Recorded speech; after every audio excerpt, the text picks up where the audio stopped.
আসসালামু আলাইকুম, স্বাগতম মাই ক্লাসরুমে। মাই ক্লাসরুমের এখনকার আয়োজনে থাকবে 4 সেপ্টেম্বর 2024-এর জন্য ডেলি কারেন্ট অ্যাফেয়ার্স। শুরু করব, সাথেই থাকবেন। আজকের প্রথম প্রশ্নটি হচ্ছে, সদ্য সমাপ্ত বাংলাদেশ পাকিস্তান টেস্ট সিরিজে ম্যান অব দ্য সিরিজ নির্বাচিত হন কে? উত্তর হচ্ছে মেহেদী হাসান মিরাজ। গ্রামীণ ব্যাংকের নতুন চেয়ারম্যানের নাম কি? গ্রামীণ ব্যাংকের নতুন চেয়ারম্যান হচ্ছেন আব্দুল হান্নান চৌধুরী। নার্সিজম শব্দটি কোন বিজ্ঞানে আলোচনা করা হয়? নার্সিজম এই শব্দটি আলোচনা করা হয় মনোবিজ্ঞানে। সংযুক্ত আরব আমিরাতের বর্তমান আমিরের নাম কি? সংযুক্ত আরব আমিরাতের বর্তমান আমিরের নাম হচ্ছে মোহাম্মদ বিন জাহেদ আল নাহিয়ান। মাইকেল অ্যাঞ্জেলোর বিখ্যাত চিত্রকর্ম ডেভিড ইতালির কোথায় অবস্থিত? এটি অবস্থিত ফ্লোরেন্স শহরে। আসন্ন জাতিসংঘের ৭৯তম সাধারণ পরিষদ অধিবেশনে সভাপতিত্ব করবেন কে? ফিলমন ইয়াং, তিনি ক্যামেরুনের নাগরিক। জাতিসংঘের সাধারণ পরিষদের ৭৯তম অধিবেশন কবে শুরু হবে? জাতিসংঘের সাধারণ পরিষদের ৭৯তম অধিবেশন শুরু হবে 10 সেপ্টেম্বর। লটারিতে ৪৮ কোটি টাকা জেতা বাংলাদেশি ইউএই প্রবাসীর নাম কি? তার নাম হচ্ছে শামসু মিয়া। কবে সামিট অব দ্য ফিউচার অনুষ্ঠিত হবে? সামিট অব দ্য ফিউচার অনুষ্ঠিত হবে 22 থেকে 23 সেপ্টেম্বর 2024 সালে। এখন পর্যন্ত বাংলাদেশ ক্রিকেট টিম মোট কতটি টেস্ট সিরিজ জয় করেছে? এখন পর্যন্ত বাংলাদেশ ক্রিকেট টিম মোট জয় করেছে 9টি টেস্ট সিরিজ, মোট গেম 76টি। বাংলাদেশ ক্রিকেট টিম দেশের বাহিরে এখন পর্যন্ত কতটি টেস্ট সিরিজ জয় করেছে?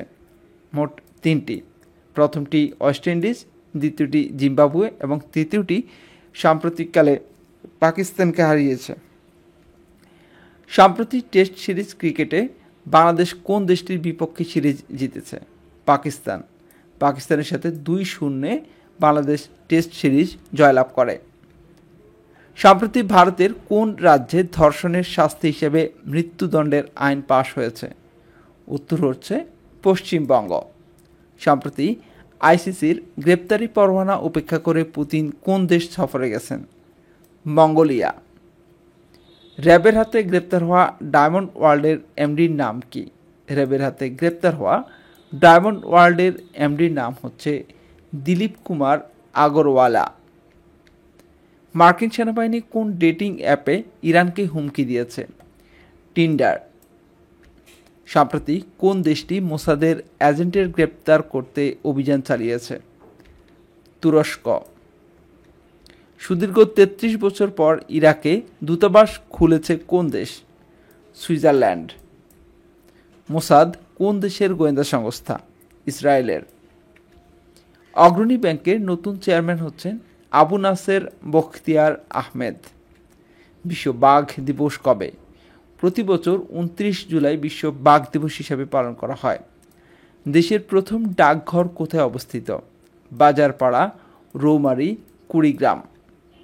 কবে হজরত শাহজালাল আন্তর্জাতিক বিমানবন্দর চালু হয়? 1980 সালের 4 সেপ্টেম্বর হজরত শাহজালাল আন্তর্জাতিক বিমানবন্দর চালু হয়। সম্প্রতি কোন দেশ ডক্টর মোহাম্মদ ইউনূসের প্রতি সম্মান দেখিয়ে 57 জন বাংলাদেশিকে কারামুক্ত করেছে? সংযুক্ত আরব আমিরাত। সংবিধানের কোন অনুচ্ছেদে জাতীয় সংসদের স্পিকার পদত্যাগ নিয়ে উল্লেখ আছে? জাতীয় সংসদের স্পিকার পদত্যাগের বিষয়টি উল্লেখ রয়েছে সংবিধানের 74-এর 2 অনুচ্ছেদে। গ্রামীণ ব্যাংকের নতুন চেয়ারম্যান হচ্ছেন আব্দুল হান্নান চৌধুরী। এবারে আমরা আজকের কুইজটি দেখব। আজকের কুইজটি হচ্ছে, সম্প্রতি টেস্ট ক্রিকেটে বাংলাদেশ কোন দেশটির বিপক্ষে সিরিজ জিতেছে? চারটি অপশন থাকবে আপনার জন্য: আফগানিস্তান, শ্রীলঙ্কা, পাকিস্তান, জিম্বাবুয়ে। তো সঠিক উত্তরটি কী সেটি কমেন্টস করুন। প্রশ্নটি আবার বলছি, সম্প্রতি টেস্ট ক্রিকেটে বাংলাদেশ কোন দেশটির বিপক্ষে সিরিজ জিতেছে? এবারে আমরা আজকের হাদিসটি দেখব। রাসূল সাল্লাল্লাহু আলাইহি ওয়াসাল্লাম বলেন, তোমাদের মধ্যে উত্তম হলো সেই ব্যক্তি যে দীর্ঘবয়সী ও উত্তম চরিত্রের অধিকারী। হাদিসটি আহমদের 2/32 নম্বর হাদিস। আজ এ পর্যন্তই। এতক্ষণ পর্যন্ত যারা মাই ক্লাসরুমের সাথে ছিলেন সবাইকে অসংখ্য ধন্যবাদ। আল্লাহ হাফেজ।